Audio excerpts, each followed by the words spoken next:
இயேசு என்றால் செழிப்புதான்.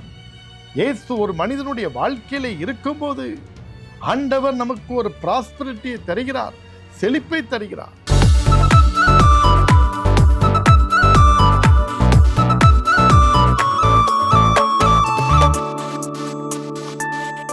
என் அன்பு சகோதர சகோதரிகளே, இந்த நாளிலும் தேவன் உங்களுக்கு கொடுக்கின்ற மற்றொரு வார்த்தை ஏசாயா தீர்க்கதரிசியின் புஸ்தகம் 11ஆம் அதிகாரம் முதல் 2 வசனங்களை வாசிக்கிறேன், கவனிங்கள்.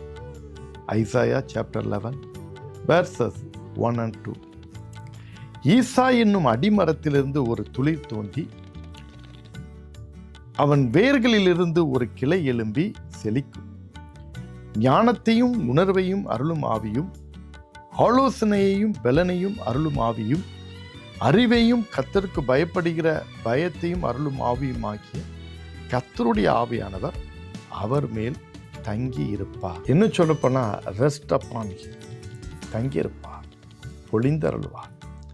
யாரை குறித்து சொல்லப்பட்டிருக்கிறது? குமாரனாகிய இயேசு கிறிஸ்துவை குறித்து சொல்லப்பட்டிருக்கிறது. இயேசு கிறிஸ்துவின் மீது இந்த ஆவியானவர் தங்கியிருப்பார். எந்த ஆவியானவர்? ஞானத்தையும் உணர்வையும் கொடுக்கும் ஆவியானவர், ஆலோசனையை கொடுக்க ஆவியானவர். அது மட்டுமல்ல, கர்த்தருக்கு பயப்படுகிற பயத்தை கொடுக்கிற ஆவியானவர் தங்கியிருப்பார். ஆண்டவருடைய வம்ச வரலாறை பார்க்கும்போது அவர் தாவீதின் வம்சத்திலிருந்து வந்தார் என்று சொல்லப்பட்டிருக்கிறது. இன்னும் மேல போனா தாவீதுடைய தகப்பன் யார்? ஈசாய். அதை தான் இந்த வசனம் சொல்லுகிறது.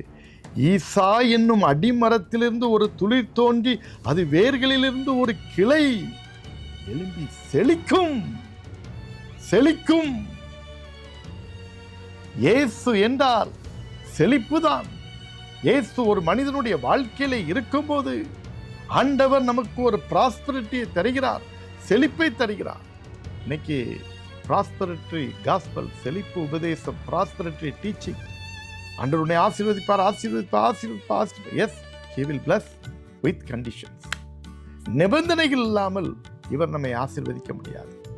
அப்பனா ஈசா என்னும் அடிமரத்தில் இருந்து ஒரு வேர் தோன்றினா தாவீதின் குமாரர், தாவீதின் வம்சத்திலிருந்து இயேசு பிறந்தாலும் அந்த தாவீதினுடைய தகப்பனாகிய ஈசாயை குறித்து இங்கு சொல்லப்பட்டு அந்த வம்சத்திலே வந்தவர் ஆண்டவராய் இயேசு கிறிஸ்து. அவர்களுக்கு ஞானத்தின் ஆவி, ஆலோசனையின் ஆவி, தேவனுக்கு பயப்படுகிற ஆவி எல்லாம் அவர் மேல தங்கியிருப்பார். அப்போ நல்லா யோசித்து பாருங்க. அவருடைய ஞானத்தை பார்த்து ஆலய குருக்களே ஆச்சரியப்பட்டாங்க. அவர் சின்ன வயசு ஞானத்தை, அவர் ஆலோசனையில் ஆச்சரியமானவர்னு சொல்லியிருக்குது.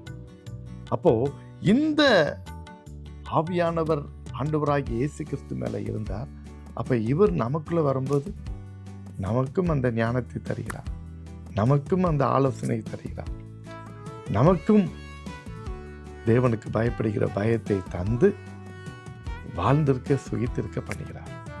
இன்னைக்கு first of all we have to recognize the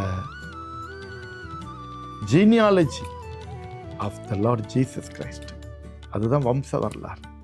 அவர் தாவீதின் வம்சத்திலே பிறந்து அது கிளை செழிக்கும், வாழ்ந்திருக்கும், சுகித்திருக்கும். அதே போல நாம் அவருடைய இரத்தத்தினால் கழுவப்படும் போது அவருடைய வம்சமாக மாறிவிடுகிறோம். அப்ப அவருடைய வம்சமாக நாம் இருக்கும்போது நாமும் செழிப்போம், நாமும் ஆசீர்வதிக்கப்படுவோம். ஜெபிப்போமா? அன்பின் தகப்பனே, உம்மை நன்றியோடு துதிக்கிறோம், ஸ்தோத்திரிக்கிறோம். இந்த செய்தியை கேட்கிற உங்களுடைய பிள்ளைகள் ஒவ்வொருவரையும் ஆசீர்வதி. விசேஷமாக ஆண்டவரே, நீ தாவீதின் வம்சத்திலிருந்து உதயமான அந்த விடிவெளி நட்சத்திரம் அப்பா. ஞானம், ஆலோசனை, தேவனுக்கு பயப்படுகிற எல்லா ஆண்டவரே ஆவியானவர் மீது தங்கியிருந்தார். அதே போல நாங்கள் உம்மை ஏற்றுக்கொள்ளும் போது எங்களுக்குள்ளும் நீர் வாசமாய் இருக்கும் போது அந்த ஆவியானவருடைய ஆளுகை எங்களுக்குள்ளும் தருகிறேன். அந்த ஞானத்தை தருகிறேன், ஆலோசனை தருகிறேன், புத்தியை தருகிறேன். நாங்கள் எப்படி செயல்பட வேண்டும் என்று எங்களை கற்றுக் கொடுக்கிறேன். அந்த கிருபையை தொடர்ந்து தந்து வழி நடத்தட்டும். ஆசீர்வதியும் அப்பா. இந்த நாள் முழுதும் உடைய கிருபை இருக்கட்டும். எல்லா பாவங்களுக்கும் சோதனைகளுக்கு விலக்கி காத்துக்கொள்ளும் சாமி. நீர் எங்களுக்குள்ளே இருக்கும்போது ஆண்டவரே ஒரு செழிப்பை, ஒரு ஆசீர்வாதத்தை கொடுப்பீர். அந்த ஆசீர்வாதத்தை தந்து நீர் வழி நடத்தும். ஆண்டவரே, இந்த நாளிலே யாராவது சுகவீனமாக பலவீனமாக இந்த செய்தியை கேட்டுக்கொண்டிருப்பார்கள், இந்த பிரார்த்தனையில் இணைந்திருப்பார்கள், இப்பொழுது இந்த சுகமளிக்கும் கரத்தை நீர் தொட்டு பிள்ளைகளை விடுதலையாக்கும், சுகப்படுத்தும், ஆசீர்வதி. எல்லா துதி கன மகிமை புகழ் உமக்கே நீர் ஏற்றுக்கொள். இயேசுவின் நாமத்தில் வேண்டிக் கொள்கிறோம் பிதாவே. ஆமென்.